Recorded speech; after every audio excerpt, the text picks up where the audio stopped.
subscribe my YouTube channel Sahaj Bol. Like, share and subscribe. नमस्कार.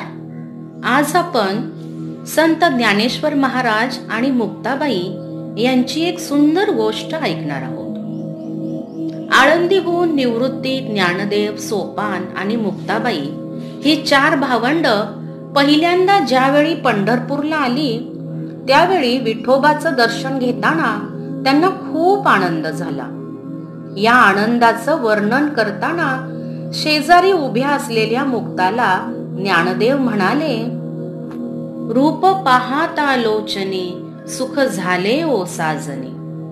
मुक्ताला ते कौतुकानं साजनी म्हणत होते.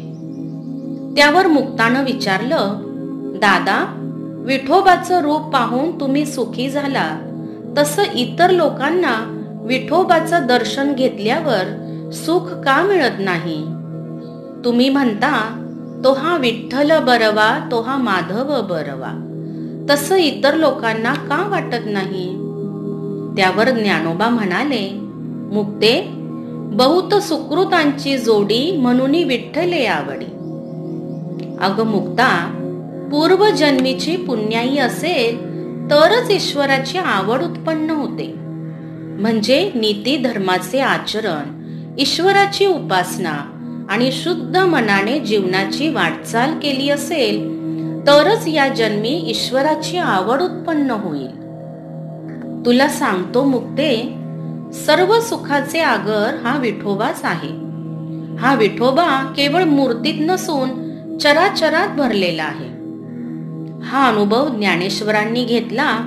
त्यावेळी ते म्हणतात, आजी सोनियाचा दिनू, वर्षे अमृताचा घनू, हरी पाहिला रे हरी पाहिला.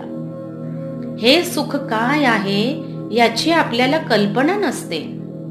तुकारामांना जेव्हा हा अनुभव आला त्यावेळी त्यांनी अभंग लिहिला, आनंदाचे डोही आनंद तरंग. परमेश्वराला पाहता क्षणीच आपल्या संपूर्ण अंगातून चैतन्य लहरी वाहू लागतात. त्यालाच संत तुकाराम महाराजांनी आनंदाच्या डोही आनंदी तरंग असे म्हटले आहे. नामदेव महाराजांना जेव्हा हा साक्षात्कार झाला त्यावेळी त्यांनी अभंग लिहिला, सुखाचे हे सुख श्रीहरी मुख, पाहता भूक तहान गेली. परमेश्वराचे सुंदर गोजिरे रूप आणि आत्मसाक्षात्कार होता क्षणीच त्यांची तहान भूक हरपली. संत अमृतराय म्हणतात, अजी मी ब्रह्म पाहिले, अगणित सुरगण वर्णिती ज्यासी, कटिकर नटसम चरण विटेवरी. तर सेना महाराज म्हणतात, जाता पंढरीसी सुख वाटे जीवा, आनंदे केशवा भेटताची. आपण पाहतो सर्व संतांना विठोबाला पाहून खूप आनंद होतो.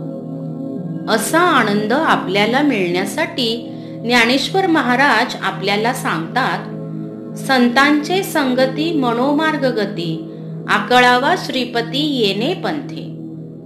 संतांची संगत, त्यांचे ग्रंथ यामुळे आपले मन निर्मळ होते आणि मन निर्मळ झाले की ईश्वराची आवड आपोआप उत्पन्न होते. म्हणून तुकाराम महाराज म्हणतात, काय मानू मिया संतांचे उपकार, मज निरंतर जागविती. म्हणून सतत मनुष्याने संतांच्या संगतीमध्ये राहावे, त्यांचे ग्रंथ वाचावेत, जेणेकरून ते आपल्याला निरंतर जागवितात. संत साहित्य वाचनाने किंवा श्रवणाने आपले मन आणि संपूर्ण शरीर शुद्ध आणि प्रसन्न होते आणि ईश्वराच्या नामस्मरणाने मनुष्य भक्तीमध्ये रममान होतो. धन्यवाद.